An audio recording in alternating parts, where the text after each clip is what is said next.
buat saya tugas. Saya merasa bahwa tugas saya nggak seberat yang saya bayangkan. Saya lihat ini yang kemarin kalah semua nih, gitu kan. Nggak ada jiper karena yang bertarung untuk menjadi gubernur kan bukan saya dengan Pak Riza, ya kan? Betul. Kenapa saya Jelas harus itu. jiper? Pak Riza mungkin pernah jadi wakil gubernur. Bu Siti Fadila Supari pernah menjadi menteri kesehatan. Tapi jangan salah, saya sudah sangat sering menghibur gubernur-gubernur dan menteri-menteri. Tapi kan beliau-beliau belum pernah menghibur pelawak. Saya memang secara status saya KTP saya di Surabaya. Tapi kan saya itu mulai 2005 saya menetap dan tinggal berdomisili di Jakarta. Jadi kalau ditanya tahu atau enggak, saya tahu betul tentang Jakarta. Jadi saya 2005 itu di Jakarta itu di tempat saya tinggal kan daerah Kemayoran, Sumur Batu. Itu yang namanya banjir itu, wah. Kita tuh aneh, biasanya langganan itu kan yang bermanfaat. Ini langganan banjir kan nggak bermanfaat tapi langganan, itu kan aneh. Saya pikir ini tetangga-tetangga saya kok langganan banjir. Ya memang orang yang tidak anti atau tidak alergi dengan politik. Tapi sampai sekarang saya memang belum pernah punya pikiran dan keinginan untuk memutuskan terjun langsung sebagai ya itu tadi misalnya anggota dewan, kader partai atau apapun. Tiba-tiba jam 1 gitu handphone WhatsApp kok rame, selamat Pak anak saya belum nikah kok udah kasih ucapan selamat. Tahu dari mana orang-orang ini? Atau jangan-jangan anak saya udah menikah tanpa sepengetahuan saya kaget kan.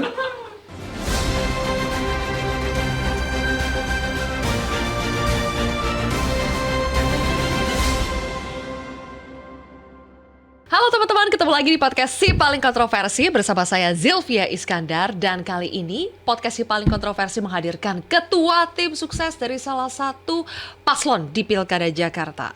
Ada yang kenal Lis Hartono? Oh mungkin masih bingung, kalau Cak Lontong?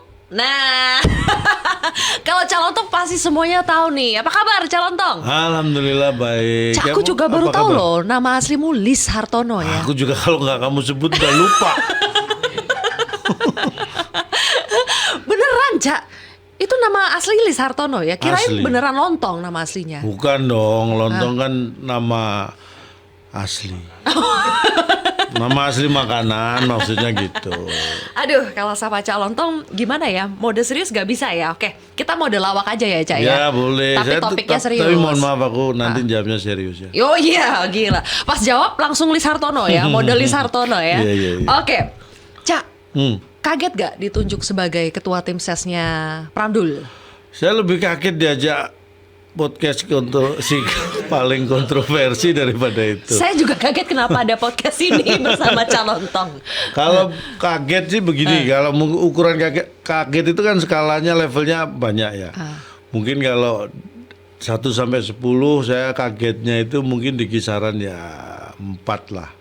Karena sebelumnya sudah banyak saya ngobrol sama Mas Pram sama Bang Dul, sudah banyak ngobrol dan memang mau mengajak saya untuk membantu mereka tapi diposisikan sebagai ketua tim ses itu yang nggak saya kira sebelumnya. Tapi kalau masalah kesamaan frekuensi sudah terjalin, jadi sebenarnya nggak kaget kalau dilibatkan, hanya di Ketua tim langsung. ses gitu baru. Dan itu pun tahunya memang by phone malah kalau jadi ketua tim sesnya, karena posisinya kan aku di Surabaya waktu itu. Aku jelek-jelek gini kan nggak cakep ya, jadi Itu jelas, nggak jelek sama dengan nggak cakep. Jelek sama dengan nggak cakep ya. ya. Kan waktu itu aku mau nikahin anakku. Jadi posisi di Surabaya, pagi-pagi ditelepon Bang Dul telepon, habis gitu Mas Pram mau menyampaikan itu. Aja kita udah ngobrol banyak kemarin, mau kan bantu kita? Ya memang mau, tapi terus ini jadi ketua tim ses ya. Oh serius? Ya. Saya dilema itu kan. Ini saya ambil atau saya terima gitu kan. Sama ya. Sama itu. Saya oke. Sama Cak. Sama ya. Tapi sempat bingung itu. Akhirnya ya saya terima lah, karena kalau nggak saya terima ini diambil orang lain. Itu konsepnya. Ya kan, itu dilema makanya. Cuma waktu itu Mas Pram Bang Dul, nanti karena saya masih ada acara di Surabaya beberapa hari, pokoknya kapan balik Jakarta? kalau nggak salah waktu itu 3 hari lagi saya balik Jakarta. Ya udah nanti ketemu kita ngobrol lagi Jakarta. Saya pikir ya kita ngobrol lagi dan baru akan diumumkan. Tiba-tiba ternyata siangnya udah diumumkan. Itu pas malam itu aku mau bukan malam, pagi itu mau pengajian, mau siraman anak kan. Tiba-tiba jam 1 gitu handphone WhatsApp kok rame, selamat Pak, anak saya belum nikah kok udah kasih ucapan selamat. Tahu dari mana orang-orang ini? Atau jangan-jangan anak saya udah menikah tanpa sepengetahuan saya kaget kan. Akhirnya terus loh kok tahu, padahal tadi pagi baru ditelepon ngajak ngobrol nanti. Tak pikir kan mau diumumkan ketika setelah ketemu kan Jakarta. Ternyata loh kok ada yang kirim video, udah diumumin ternyata. Ya sudahlah. Tapi memang sudah sepakat sih kalau. Tapi Cak Lontong pas dikasih tahu sebagai posisinya itu ketua tim ses, bayangan Cak Lontong tuh ketua tuh ngapain? Ya mensukseskan, karena kan ketua tim ses kan. Harafiah sekali ya. Ketua tim ses kan harus mensukseskan. Kalau saya sebenarnya kalau saya terlibat di kegiatan-kegiatan politik ini kan juga bukan hal yang baru. Tapi memang pada posisi ketua tim ses atau tim pemenangan lah baru ini kan. Biasanya kan saya terlibat di kampanyenya kan. Tapi menjadi ketua tim ses itu saya pikir awalnya saya gitu, apa yang harus saya lakukan? Ternyata menjadi ketua tim ses itu gampang-gampang susah. Gampang-gampang susah gini. Kalau mungkin saya dinilai pas ya oleh orang kayak Mas Prambang itu untuk jadi ketua tim ses. Karena kalau milihnya saya ini siapapun nanti ya, mau calon legislatif atau mungkin dalam pilkada berikutnya siapapun, kalau memilih saya jadi ketua mungkin agak telat karena saya udah ketuaan mungkin kalau 5 tahun lagi kan. Kalau ini udah pas lah ini ketua gitu kan. Kirain mau ngomong apa, Cak? Mau masalah umur makanya harus pas. Tapi buat saya, karena saya sebenarnya kalau masuk ke tim sesnya ini kan di lingkungan yang ya hampir nggak jauh beda dengan yang selama ini saya bantu gitu kan. Jadi saya sudah kenal orang-orangnya, makanya ketika rapat pertama saya datang di Jakarta ketemu gitu, buat saya tugas saya merasa bahwa tugas saya nggak seberat yang saya bayangkan. Karena saya lihat udah kenal betul orang-orangnya, ini pejuang dan saya lihat ini yang kemarin kalah semua nih, gitu kan. Maksudnya gimana? Kalau yang lain kalah semua tuh maksudnya mereka yang di depannya saya lihat ini yang kemarin kalah. Tapi kenapa saya lihat mereka kemarin kalah tapi saya semangat melihat karena dalam kondisi kalah aja semangat berjuangnya masih terlihat gitu loh. Wah ini baru tugas saya nggak terlalu berat kalau gini. Gitu ya.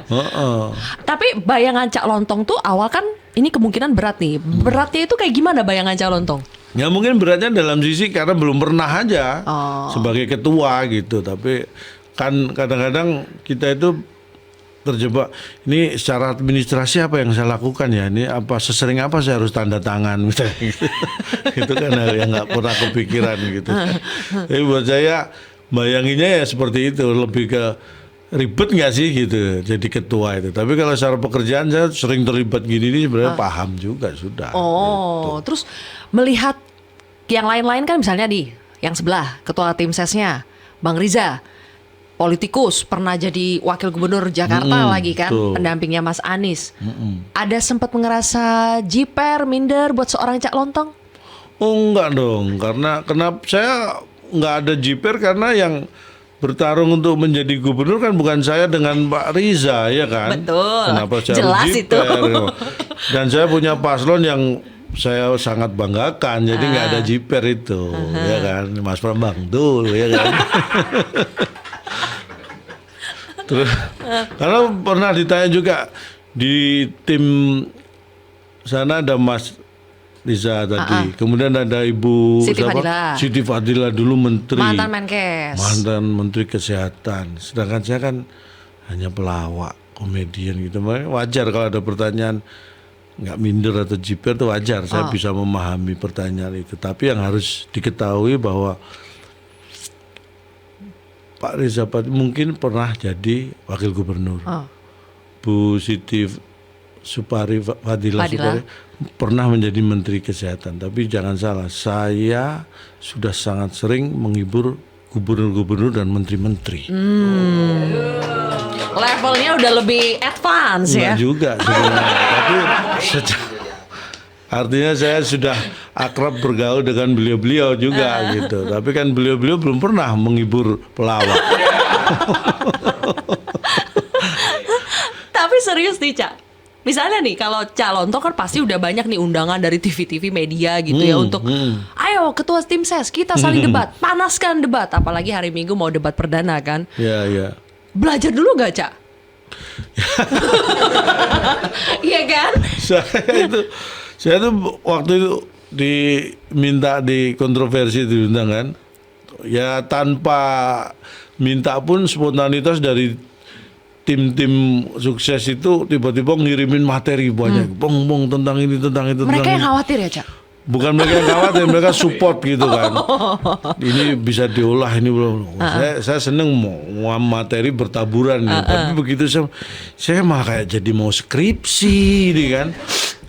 Jadi akhirnya buat saya orang saya paham Mas Pram Bangtul itu memilih saya karena apa. Jadi buat saya itu untuk hal-hal yang detail itu udah pasti beliau-beliau itu tahu. Dan tugas saya kan bagaimana menyampaikan pesan yang diharapkan oleh Mas Pram dan Bang Dul nyampe kepada warga Jakarta dengan suasana yang gembira, nyantai, yang ya mungkin dalam pola pikir seperti itu akan lebih efektif bisa diterima gitu.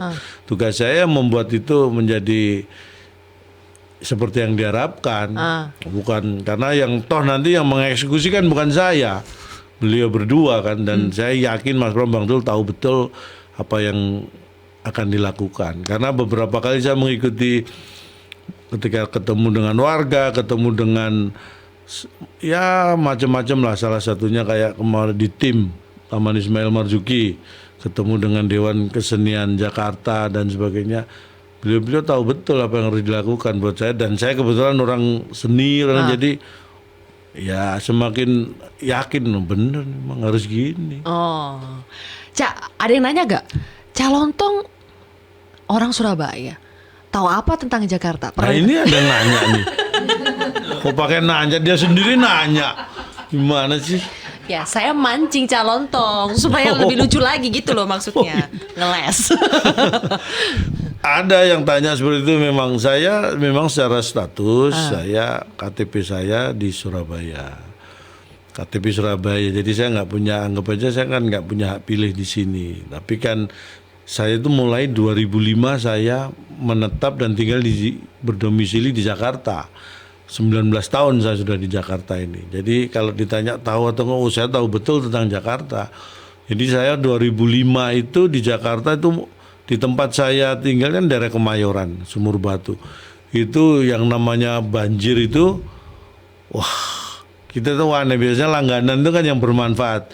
Ini langganan banjir kan nggak bermanfaat tapi langganan, itu kan aneh. Saya pikir itu tetangga saya kok langganan banjir, langganan koran kayak waktu itu kan ada kan bermanfaat, ini langganan banjir. Jadi perubahannya itu terlihat.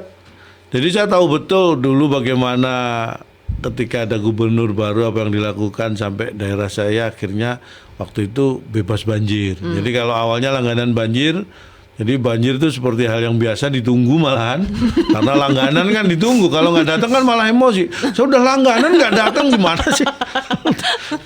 Sampai akhirnya bebas banjir. Jadi kapanpun datang bebas banjir itu.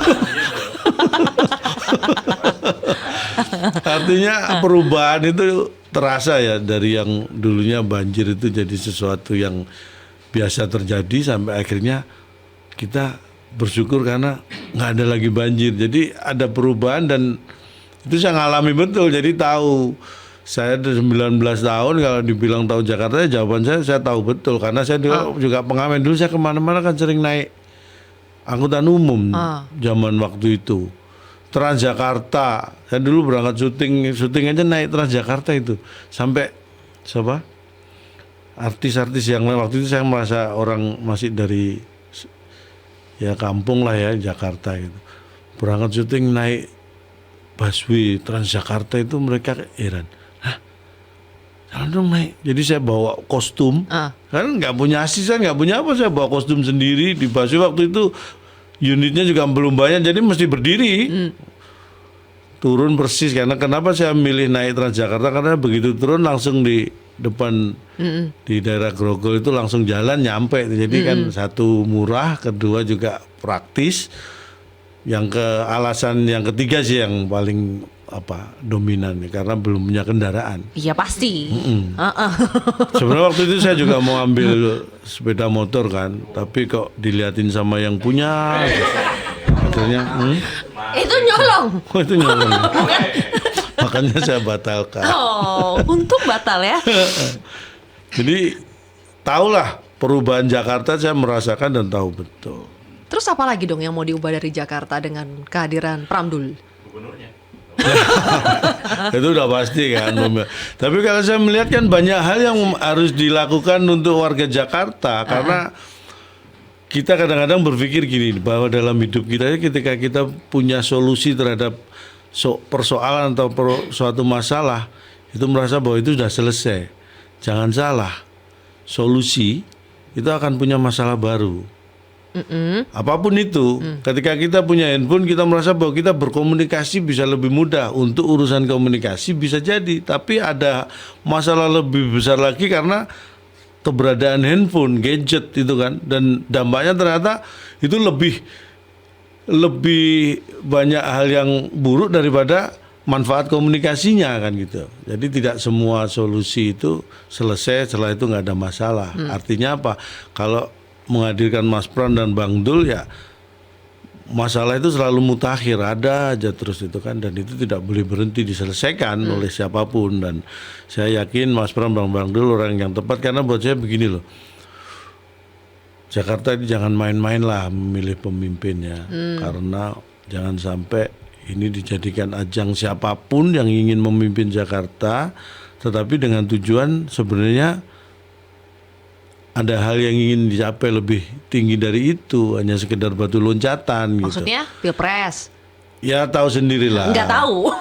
Makanya nanya. Nah, makanya saya tahu sendiri kan, kamu nggak tahu. Kalau tahu kan jadi tahu berdua. Makanya saya bilang tahu sendiri saya. Oh, lo tuh udah tahu. Kan gini, ada tren di Indonesia ini bahwa presiden itu yang dibidik adalah sekarang dari kepala daerah. Dari kepala daerah itu pun yang memang punya persentase terbesar ya ibu kota. Makanya jadi rebutan nih. Kasus masalah seperti dulu Pak Jokowi, dari wali kota Solo kemudian gubernur Jakarta ke presiden. Dan itu melihat seperti itu akhirnya jadi seksi nih. Padahal dulu kalau kita ngomong zaman Orde Baru nggak ada gubernur Jakarta yang diproyeksikan ke presiden atau presiden, nggak ada. Jadi itu tren itu terjadi ya ketika sudah pilihan langsung, dan itu pun baru terjadi ya 2014 waktu itu. Dan tapi kan nggak masalah dong Cak sebenarnya kalau misalnya udah jadi gubernur terus pengen jadi presiden kan nggak masalah. Ya nggak masalah, nggak masalah buat dia kan. Iya. Kan bisa jadi masalah buat warganya. Masa sih kalau buat warga masalah? Loh bisa jadi, karena gini buat saya. Seperti saya katakan tadi, kalau kita dapat pemimpin yang sudah selesai dengan dirinya, saya kira dia akan melakukan sesuatu ya sesuai apa yang harus dilakukan. Tapi kan tadi kamu di opening dan di closing kan kita harus menghindari pemimpin yang pencitraan. Bayangkan. Oh, di opening closing kontroversi TV ya? Iya, kontroversi TV. Mau jangan kontroversi ini nggak ada closing opening. Iya. Jadi kan menyebutkan itu. Nah, yang dikhawatirkan ketika Anda memilih seorang pemimpin, tetapi sebenarnya dia memilih posisi ini untuk pijakan ke selanjutnya, ya bisa jadi itu menjadi ajang pencitraan buat dia. Berarti bisa dibilang sejak sekarang nih Mas Pram dengan Bang Dul udah komit cukup sampai gubernur, tidak membidik posisi di Pilpres nanti gitu. Justru buat saya mau membantu karena saya tahu beliau berdua seperti itu. Oh. Gimana? Boleh diulang, Cak? Kenapa saya mau dilibatkan dan bahkan menjadi ketua tim ses? Karena saya tahu beliau berdua seperti itu. Seperti memang tidak mau ke Pilpres. Cukup, tidak ada ambisi. Nah, bilang dong, Cak. Saya cuma susah nemu kata ambisinya. Tapi maksudnya itu. Saya sebenarnya nggak berambisi untuk menemukan kata ambisi itu. Makanya saya nyantai aja tadi. Oh gitu ya. Buat saya ya ini orang bisa menilai lain-lain bisa, tapi saya pribadi saya seperti itu. Terus pesannya Mas Pram sama Bang Dul ketika nelpon Cak Lontong, Cak kamu jadi ketua, tugas utama kamu apa pesannya? Nah kalau itu sebenarnya gini, seperti saya katakan tadi sebelumnya kita sudah sering banget ngobrol. Jadi kalau tugas utamanya apa yang mungkin nggak perlu disebutkan aja. Cuma Kenapa? intinya pesannya yang di garis bawah adalah Cak. Karena dari ngobrol itu kan saya memahami bahwa mereka sudah tahu lah apa yang harus dilakukan dengan pengalaman beliau berdua. Yang digaris bawahi dari beliau berdua, kita ingin kampanye ini damai, kita ingin kampanye ini di riang gembira dan bahagia. Dan untuk serius, untuk riang gembira, untuk bahagia, menurut beliau berdua itu mereka menemukan dan bisa melihat itu pada sosok Cak Lontong. Makanya pilihannya seperti itu. Dan saya ya karena backgroundnya tadi saya sebenarnya juga memang siap untuk membantu, jadi ya sudah klop aja udah. Klop aja ya. Terus kalau misalnya Cak Lontong nih pergi bareng sama Mas Pram dan Bang Dul, pengen tahu aja yang lebih banyak dimintain foto siapa? Jangan-jangan Cak Lontong sama warga? Enggak juga, saya biasanya memposisikan agak di belakang. Terus ngadep ke depan. Iya dong Cak. Nah ya jangan posisi di belakang. Masa jalan mundur? Loh, belum tentu saya jalan mundur. Bisa jadi yang lain yang jalannya mundur. jadi pusing nih mikirnya. Perkara jalan dan ngadep aja pusing nih. Karena gini, karena buat saya ini hal yang menarik ya ketika Mas Pram dan Bang Dul. Ini saya agak mundur sedikit berbicara. Mas Pram itu ketika mengawali menjadi siap dicalonkan dan mau menerima itu adalah dia mengatakan begini bahwa anggap saja buat saya Mas Pram ya, bukan saya. Jadi ini saya ini. Bukan saya yang ini. Bahwa anggap saja saya mulai dari nol. Karena seperti kita tahu Mas Pram itu kan tidak di area elektoral kan sudah lama sekali. 10 tahun jadi Seskap, kemudian sebelumnya juga Sekjen di PDI Perjuangan itu kan bukan di area elektoral, nggak ikut pemilihan caleg dan sebagainya. Jadi mungkin orang tidak mengenal beliau dalam kontestasi di elektoral itu kan jadi hal yang perlu diperhitungkan juga. Makanya beliau mengatakan anggap aja saya mulai dari nol. Jadi memang siap melakukan effort usaha untuk biar dikenal itu tadi kan. Nah kemudian kalau makanya saya sebut memang untuk masalah area elektoral anggap aja Mas Pram mulai dari nol. Tapi kan Mas Pram ini tahu banget tentang Jakarta dengan profesi yang selama ini diemban jabatannya itu. Terus kemudian dibantu pasangannya yang Jakarta tahu. Bang Dul siapa sih yang nggak tahu orang Jakarta itu kan. Ini kan kombinasi yang saling melengkapi. Nah kehadiran saya ya mungkin jadi pelengkap juga. Karena kalau ini bukan bermaksud apa-apa ya. Saya berharap dan mungkin ini juga yang ditangkap warga bahwa ketika muncul seorang ketua tim ses Cak Lontong kan ini masyarakat mungkin mengidentikan ini dengan Mas Pram dan Bang Dul. Ketika saya muncul dalam sebuah kampanye identiknya dengan Mas Pram dan Bang Dul. Tapi mungkin ketika ini kamu aja yang saya tanya, ketika muncul Bu Siti Fadila Supari kan nggak langsung terkonotasi dengan Pangrekun, Darmakun. Mas Riza mungkin Gerindra konotasinya. Tapi kalau Cak Lontong Mas Pram ya saya berharap dan kita berharap ini menjadi saling melengkapi gitu. Saling melengkapi yang tadi disebutkan. Jadi kalau ditanya kalau ini siapa yang dimintain foto, itu sudah nggak penting lagi karena kita jadi menjadi satu kesatuan gitu kan. Terus gimana dong cara Cak Lontong mengenalkan Mas Pram ke warga Jakarta? Kalau Bang Dul kan semuanya udah tahu lah ya. Bang Dul, Mas Pram ini kan beliau sendiri juga mengakui agak PR ini. Sudah terlalu lama di belakang layar gitu kan. Terus cara Cak Lontong mengenal Mas Pram ke warga gimana? Jadi gini, teman-teman media itu kan bukan ternyata memang ya orang-orang pinter juga ya kan. Jadi begitu ketika saya jalan sama Mas Pram aja, kameranya kayaknya sama mic, kamera dan mic itu kayaknya ke arah Mas Pram bukan ke arah saya.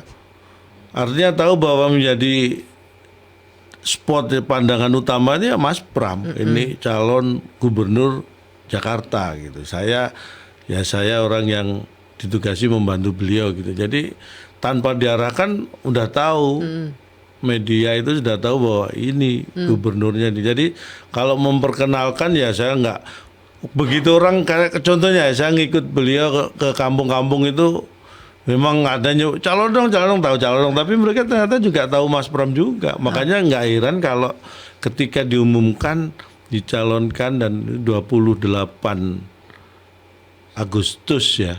Kemudian ketika tadi di 6 September dilakukan survei itu ketika Mas Pram mengatakan anggap saja saya mulai dari nol, ternyata hasil survei sudah 28,4%. Itu kan dalam waktu yang relatif hanya mungkin 9 atau 10 hari. Itu belum sampai 11 hari loh. Iya kan? Iya. 10 hari ya memang belum nyampe 11 ya. Artinya itu 28, sekian persen itu kan suatu yang luar biasa. Iya. Ini belum mulai kampanye, belum mulai apa-apa kan. Jadi itulah membuat kita jadi yakin bahwa wah keren ini. Kita tinggal melanjutkan lagi gitu. Dan ternyata terbukti kan sampai sekarang berarti yang terakhir kan sekitar sudah 36,5% survei Carta Politika ya. Nah, trennya akan naik terus gitu kan. Cak, kalau pasangan-pasangan lain, terutama pasangan Ridho, kita dengar program-programnya itu adalah nama-nama programnya itu yang melekat karena kesannya itu wah banget.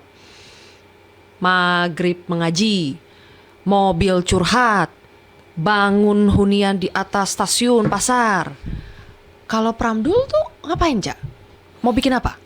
Banyak. Sebenarnya yang bikin bukan Mas Pram dan Bang Dul, tapi itu yang akan dilakukan ya, bukan dibikin ya. Kalau dibikin itu kan membuat. Beda ya? Beda dong. Oh, beda. Membuat itu sesuatu yang setelah dibuat selesai, tapi kalau yang dilakukan itu pasti sebuah aktivitas, jadi akan terus-terusan. Apa tadi pertanyaannya? Mungkin ini buying time. Pertanyaannya, Pramdul tuh mau ngapain buat Jakarta? Program kerjanya buat Jakarta? Banyak banget karena memang sebutannya mungkin ya nggak yang terlalu ini kayak tadi apa? Mobil apa tadi? Mobil curhat keliling. Ya, kalau judulnya ada Jakarta Belajar, ada Jakarta Bergerak, ada Jakarta Bugar, ada Jakarta Kreatif. Jadi itu hal-hal yang dalam visi misi dan juga pelaksanaan itu mencakup semua banyak hal termasuk yang disebutkan secara detail tadi. Karena kalau kita ngomong tadi sebutan seperti itu, Mas Pram itu orang yang sudah mempraktekkan ya bahwa bagaimana sekarang kan mental health katanya ya. Mental health. Mental health-nya itu kota besar itu kan cenderung punya masalah seperti itu. Tapi Mas Pram punya selama ini sebelum menjadi gubernur pun dia sangat peduli dengan orang-orang yang dia pimpin di Seskap. Ya, dia bagaimana melakukan hal-hal yang mungkin seperti ada daycare-nya, kemudian bagaimana dia memberi kesempatan kepada apa yang dipimpin yang Gen Z itu untuk melakukan suatu work from home lah, work from everywhere, jadi bisa bekerja dari mana, dan ternyata produktivitasnya itu jauh lebih bagus daripada harus ke kantor dan sebagainya. Artinya itu sudah dilakukan oleh Mas Pram, bagaimana mengurangi masalah-masalah yang berkaitan dengan psikologis, beban-beban masyarakat, warga Jakarta itu sudah dipraktekkan oleh Mas Pram. Memang mungkin kalau masalah sebutan yang tadi Anda sebutkan juga bombastis atau enggak ya itu relatif seperti saya bilang kan. Tapi buat saya yang paling penting apa yang sudah Anda lakukan itu jauh lebih penting daripada apa yang bisa Anda sebutkan.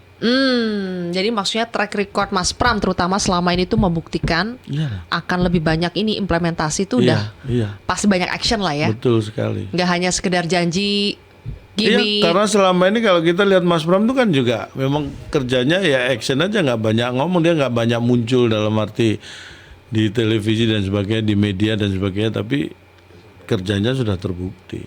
Kalau Bang Dul gimana? Sejauh ini Cak Lontong melihat Bang Dul sudah Bang Dul kan punya nggak pengalaman. banyak PR lagi untuk dikenalkan ke masyarakat ya? Ya karena kalau secara dikenal masyarakat memang lebih tinggi Bang Dul daripada Mas Pram kan. Tapi itu dari masalah kenal orangnya, tahu orangnya. Tapi dari pengalaman kan juga nggak kalah. Di Banten beliau juga pernah jadi wakil gubernur, jadi gubernur, punya prestasi yang luar biasa juga, penghargaan. Kalau saya mulai, wah banyak banget juga. Jadi itu bukan prestasi yang kaleng-kaleng dan tidak semua. Dan dua-duanya kita menganggap, kita melihatnya bahwa track recordnya akan terkenal. Walaupun sekian puluh tahun berkarya, bekerja, tapi jauh dari hal-hal yang negatif. Buat saya itu penting banget juga itu. Yang tidak kalah penting ini gak sih Cak? Berebut dukungan dari Jackmania, dari anak Abah, itu kan itu selalu banyak diulas oleh media ya. Bagaimana pasangan-pasangan calon di Pilkada Jakarta ini saling berebut dukungan Jackmania dan pendukung Anies Baswedan yang tidak jadi berlaga di Jakarta. Itu benar Cak, masif sekali bagaimana masing-masing tim ses ini berusaha untuk menarik simpati dari mereka. Ya kalau saya sebagai ketua tim saya melihatnya bahwa mereka ini kan bukan objek. Mereka ini kan warga Jakarta juga seperti yang lainnya. Jadi yang harus kita terima aspirasinya. Jadi kalau istilahnya kalau kita berebut kesannya itu sesuatu yang bisa kita comot sesuai kemauan kita, kan nggak seperti itu.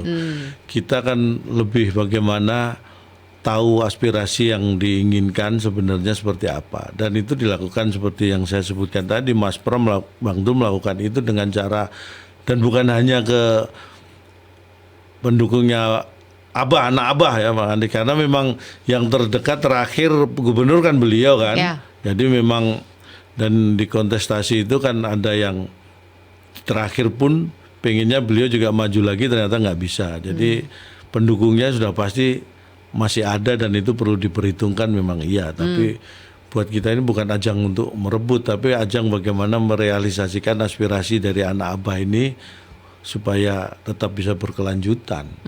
Perkara yang dipilih siapa oleh mereka kan ya mereka punya hak untuk melakukan itu.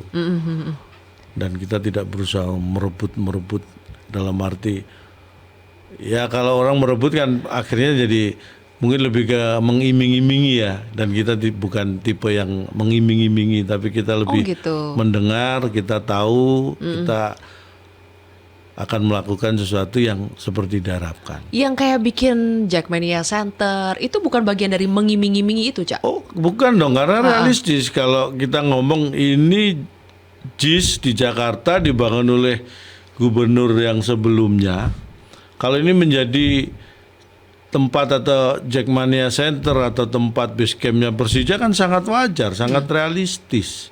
Dan saya kira kalau tadi disebutin, ketika kita bisa memberdayakan Jackmania, artinya itu bisa menjadi peluang lebih besar lagi bagaimana Jackmania bisa memberdayakan ya anggota-anggota mereka. Jadi kalau kata yang menyebutkan tiket gratis segala macam, ketika Jackmania sudah sangat bisa diberdayakan, otomatis itu akan terjadi dengan sendirinya. Member itu masuk gratis bisa jadi itu. Jadi nggak perlu diiming-iming nanti tiket gratis. Ya, ketika kita memberdayakan itu pasti akan tumbuh itu. Karena saya dulu kan saya juga pecinta bola. Saya tuh nonton bola nggak ditendang loh saya tonton. Bayangin tuh. Hobi banget berarti itu ya. Oh, saking hobinya makanya. Ini bisa diminum gak sih? Bisa, Cak. Kok nggak kamu minum dari tadi ini? Karena Cak Lontong belum minum. Oh, ini punya aku ya. Ya. Minum. Si paling bening. Cak. Iya sih. Aku ingat ya pas deklarasi damai atau pada saat pengambilan nomor urut di KPU KPUD Jakarta. Kayak hanya Mas Pram itu yang benar-benar mention satu persatu, sudah ketemu dengan mantan gubernur ini, mantan gubernur itu, sudah ketemu juga dengan Mas Anies waktu itu di CFD. Tapi pas ketemuan di CFD itu sebenarnya settingan atau enggak sih, Cak? Oh enggak. Hah. Enggak. Saya kira gini. Saya mengatakan bahwa yang dilakukan awal oleh Mas Prambang dulu untuk bertemu dengan semua mantan gubernur itu saya kira hal yang sangat positif karena begini. Kalau kita tahu apa yang harus apa yang sudah dilakukan pemimpin Jakarta ini kan mereka juga bekerja dulu kan pasti juga nggak sembarangan, ada guidance-nya, ada blueprint-nya seperti sampaikan. Nah, ketika itu sudah disampaikan jadi terlihat jelas ke arah mana Jakarta ini, kemudian apa yang sudah dilakukan, apa yang masih belum, itu akan nyambung nggak dengan ketika kita ketemu dengan masyarakat toh. Oh bener, ternyata sebenarnya ini arahnya ke sana, cuma ini belum nyampe. Nah ini harus kita lanjutkan nih biar nyampe ke sana. Kan hal-hal seperti itu, komunikasi seperti itu hal yang wajar. Kalau ngomong settingan atau enggak, ya saya kira enggak lah ketemu. Orang sama-sama hobi ini ketemu di sana. Saya ketemu sama siapa namanya?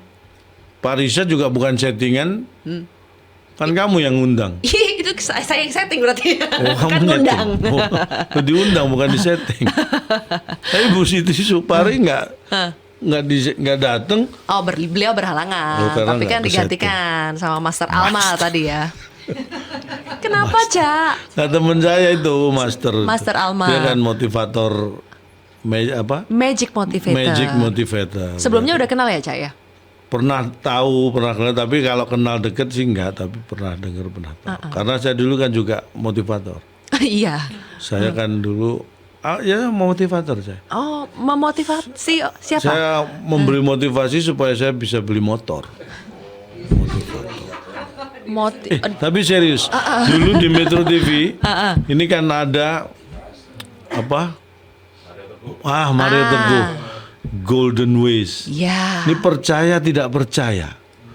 Saya dulu tahun 2009-2010 lah.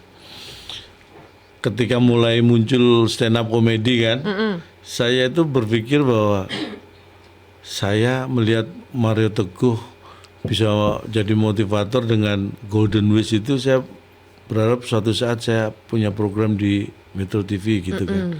Cuma karena beda, dia pakai salam super kan waktu itu. Makanya kenapa alasan saya pakai salam lemper? Karena supaya ya didengar tuh kan super sama lemper ya endingnya sama lah, sama-sama pernya satu itu. Kenapa saya pilihnya lemper ya karena saya lontong kan. Iya. Jadi masih satu marga lah gitu. Lontong dan lemper. Terus saya sudah nyiapin judul program. Apa tuh? Kalau dia punya Golden Ways, karena saya seorang komedian, saya The Gendeng Ways. Golden and gendeng lah, itu kan juga ada kemiripan. Laku gak tuh pas ditawarin? Enggak. Paham sih. Karena Metro waktu itu masih punya Golden Ways. Coba kalau udah nggak punya, mungkin Gendeng Ways itu menarik sekali. Oke, terakhir nih, Cak. Ya terakhir. Ya Allah. Aduh. Aku udah pamit nggak pulang ini padahal. Saya pikir ngobrol sampai pagi. Aduh, Cak, gendeng waste nih kita kan. Oke, lupa tadi mau nanya apa nih, Cak? Saya jawab dulu aja biar kamu ingat pertanyaannya gimana. Siapa tahu dengan aku jawab kamu jadi ingat pertanyaannya. Cak, ini pertanyaannya. Teman-teman Cak Lontong, artis-artis, komika, yang paling fenomenal kan Komeng ya. Udah masuk tuh, anggota DPD. Keren. Cak Lontong kapan? Kepikiran juga gak? Saya kalau dibilang kepikiran enggak, tapi kalau mikirin juga enggak. Jadi gimana ya, jelasinnya susah ya. Tapi dengan nyebut itu kamu sudah sangat jelas bisa menerima gitu. Tapi jelasinnya susah. Tapi kalau dibilang saya memang orang yang tidak anti atau tidak alergi dengan politik. Ini terbukti dengan saya terlibat dengan kegiatan-kegiatan politik. Tapi sampai sekarang saya memang belum pernah punya pikiran dan keinginan untuk memutuskan terjun langsung sebagai ya itu tadi misalnya anggota dewan, kader partai atau apapun saya di pilkada. Padahal sudah banyak tawaran dan itu udah jauh ya, mungkin 10 tahun yang lalu sudah banyak banget nawar-nawarin kita, tapi memang saya belum kepikiran dan sampai sekarang tidak berpikir ke arah situ. Kali ini ada yang nawarin nggak, Cak? Di masa waktu itu caleg, kemudian musim kepala daerah ini ada yang nawarin nggak? Ada. Untuk Surabaya saya juga ditawarin kan untuk wali kota gitu. Tapi memang Siapa, Cak, yang nawarin? banyak. Ya Allah, banyak banget sampai kadang-kadang saya Sebut dong siapa. sini dulu ada dari Ah, itu tahun sebelum ini 2019. Udah ditawarin sama Bu Janet. apa tuh tawarannya? Diajak ngobrol. Untuk diusung di Surabaya wali kota 2019 waktu itu. Tapi Ya akhirnya saya setelah ketemu berapa kali dan intens ketemu mungkin dikira saya mau, tapi endingnya tetap saya nggak mau. Padahal waktu itu kalkulasinya ya untuk di Surabaya perhitungan menangnya sangat besar. Tapi saya waktu itu karena gini, untuk terjun ke politik dalam arti menjadi kepala daerah, kemudian jadi anggota legislatif atau DPD gitu, saya itu orang yang mungkin buat saya itu aneh ya. Saya itu orang yang aneh. Saya itu orang yang di dunia entertain, tapi saya tidak mengandalkan hidup saya pada popularitas. Walaupun itu hal yang bisa berjalan seiring ya. Jadi maksudnya begini, saya itu punya doa yang saya baca, saya ucapkan dari dulu sampai sekarang berkaitan dengan profesi saya. Jadi intinya adalah saya 100% saya terjun memilih profesi jadi entertainer, sebagai pelawak, sebagai komedian. Tapi doa saya adalah, ya Allah, saya tidak terkenal tidak apa-apa. Tapi yang penting adalah rezeki saya lancar dari profesi yang saya tekuni. Karena buat saya bekerja atau apapun yang saya raih seperti ini nggak lebih dari ya buat keluarga saya, terutama anak saya gitu. Jadi kalau alasannya tadi kenapa nggak terjun politik? Ketika anak saya, keluarga saya, anak istri saya terutama tidak mengizinkan itu, apapun itu saya nggak akan lakukan. Dan memang tidak diizinkan ya, Cak ya? Dan yang terakhir saya katakan tadi, ketika ditawarin itu, ketika anak saya pun ikut, aku ketemu dengan beberapa orang partai, kemudian waktu itu anak saya ngira bahwa saya akan memilih itu dan mau menerima. Sampai anak saya mengira seperti itu. Karena kalau sebelumnya dia tahu bahwa saya menolak karena mereka pengennya saya menolak. Tapi waktu yang saya sebutkan tadi itu, karena sering saking intensnya ketemu, anak saya pun mengira bahwa saya akan mau nerima, ngambil itu kan. Itu sampai anak saya yang terutama yang cewek yang nomor 2 itu, dia nangis tidak mau saya mengambil tawaran itu sampai dia nangis. Jadi buat saya kalau anak sampai nangis ya nggak ada alasan lain buat saya untuk tidak nurutin. Karena ya apapun yang saya lakukan seperti saya katakan tadi, orang itu buat anak saya, kalau saya memilih sesuatu dan itu membuat anak saya menangis ya buat apa? Iya. Jadi ketua tim ses keluarga dukung? Dukung kalau itu, karena sekali lagi saya tidak terjun langsung untuk di pilkadanya kan, saya membantu paslon untuk bisa memberikan yang terbaik untuk warga yang dipimpin. Kalau itu juga saya lakukan ketika 2014, 2019 mendukung capres, 2024 kemarin juga itu saya lakukan, dan kalau itu mereka nggak keberatan. Oke. Tadi udah bilang terakhir ya? Paling terakhir deh. Oh, namanya juga si paling ya. Iya kan, Iya, si iya. paling. Karena Cak Lontong itu sudah dekat ya dengan politik Indonesia itu sudah lama, meskipun tidak terjun langsung, tapi kan dekat dengan tokoh-tokohnya. Pasti lumayan paham lah bagaimana situasi politik kita hari ini. Cak Lontong, apa yang Cak Lontong rasakan tentang politik hari ini, dan yang Cak Lontong ingin berubah dengan kondisi politik hari ini itu apa? Saya mau terlibat dalam kegiatan politik walaupun bukan sebagai pelaku, tapi hanya supporting aja. Itu karena saya melihat waktu itu ya ada sebuah harapan dalam kepemimpinan di Indonesia ini. Ketika dulu saya tahu betul, saya waktu kuliah itu masa Orde Baru. Waktu itu saya berpikirnya begini, pemimpin di Indonesia itu menurut saya, pemikiran saya waktu itu ya, di zaman Orde Baru itu hanya ada dari 2 jalur. Anda dari militer atau dari akademisi. Jadi kamu anak Tentara? bukan masalah anak tentara. Kamu jalur tentara atau jalur kampus. Itulah yang akan menjadi pemimpin dan orang-orang hebat di negeri ini. Dan saya waktu itu mahasiswa, saya bukan nggak ikut akabri kan. Jadi saya bahwa hanya 2 jalur itu yang bisa menjadi pemimpin. Tetapi Orde Baru akhirnya kita 32 tahun tanpa punya hak pilih, dapat presiden yang setiap 5 tahun yang sama. Ya sebenarnya ngirit juga ya, nggak perlu ganti foto presiden, cukup wakilnya. Tapi kan bukan seperti itu yang kita harapkan dalam demokrasi. Sampai akhirnya terjadilah reformasi. Itu harapan baru kita punya. Sampai akhirnya tahun 2004 itulah pemilu yang dilakukan, rakyat bisa memilih langsung. Itu kan harapan juga. Tapi ternyata dengan berjalannya pemilu 2004, 2009 itu ya balik lagi, hanya orang pada level-level itu.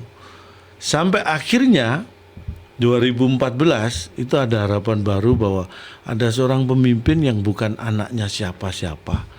Dia tidak terafiliasi dalam arti bukan tokoh dari partai manapun, tapi bisa menjadi pemimpin. Waktu itulah saya terjun mau membantu dalam, karena harus seperti ini pemimpin. Siapapun warga negara di Indonesia ini, ketika Anda punya kemampuan, punya kemauan, dan Anda benar melakukan, Anda punya peluang menjadi pemimpin, presiden. Tidak peduli Anda anak siapa, dari keturunan siapa gitu. Makanya saya mau berjuang untuk itu. Nah, tapi dengan berjalannya waktu kan juga kita melihat bahwa kok kayaknya itu masih udah mulai nggak akan berlaku lagi gitu. Saya juga mungkin saya sudah tidak bisa lagi mengatakan bahwa nak, kamu sekolah yang pinter, kamu yang benar, biar kamu nanti bisa jadi presiden. Kok kayaknya berat lagi, balik lagi berat karena kamu hanya anak seorang pelawak gitu kan. Kecuali kalau kamu anak orang yang pejabat atau apa. Jadi tracknya akan kembali ke situ lagi. Buat saya ini situasi yang menyedihkan lah buat saya. Harusnya demokrasi ini tetap membawa bahwa siapapun punya hak yang sama untuk memilih dan dipilih, selama itu punya kemampuan yang bisa ditunjukkan dan dibuktikan bagi. Dan saya berharap demokrasi kita akan kembali ke arah situ sih. Oke. Mudah-mudahan juga terutama yang di pilkada ya. Ya tentu. Pilkada ini calon tong di Jakarta, kita berharap sebetulnya semua pilkada itu bisa berjalan dengan demokratis. Betul. Kita bisa lebih optimistis menatap masa depan Indonesia yang lebih baik. Ya. Serius banget kita, Cak. Baru ini saya serius. Saya ngobrol sama istri aja nggak pernah serius. Makanya. Berarti istri saya jangan-jangan nyesel ya. Terima kasih, calon you, tong. thank you. Sukses ya. Terima Untuk kasih. calon tong sehat selalu. Terima kasih sudah hadir di Sama-sama. podcast Si Paling Kontroversi. Thank you. Oke, teman-teman. Terima kasih sudah nonton podcast Si Paling Kontroversi. Kita ketemu lagi ya di episode-episode mendatang. Bye-bye.